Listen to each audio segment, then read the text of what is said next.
রায় ও Martin 60-60 class 12 পরিবর্তী প্রবাহ অধ্যায়ের একটি এমসিকিউ।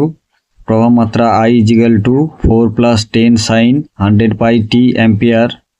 প্রবাহ মাত্রার আরএমএস মান হলো option A 7.07 ampere, option B 8.12 ampere, option C 11.07 ampere, option D 7.60 ampere.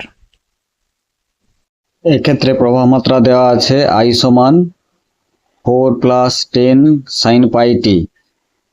নির্ণয় করতে হবে প্রবাহ মাত্রার আরএমএস মান। তো আরএমএস মান নির্ণয় করার জন্য প্রথমে আমরা বর্গ করে নেব, তারপর গড় করব, তার বর্গমূল করব। তো I² সমান হবে 4 + 10 sin pi t whole square.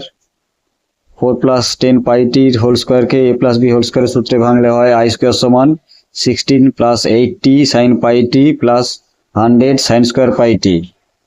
সুতরাং I² এর গড় হবে 16 + 8t sin pi t average plus 100 sin square pi t average. আমরা জানি একটি পূর্ণচক্রের sin pi t গড় মান হয় 0 এবং sin স্কোয়ার pi t গড় মান হয় হাফ। তো বসিয়ে পাই I² এভারেজ সমান 16 + 100 × হাফ, বা I² এভারেজ সমান হচ্ছে 16 + 50, বা I² এভারেজের রুট সমান √66 সমান 8√2 অ্যাম্পিয়ার। অতএব IRMS সমান 8.12 অ্যাম্পিয়ার। সুতরাং সঠিক উত্তরটি হবে অপশান বি।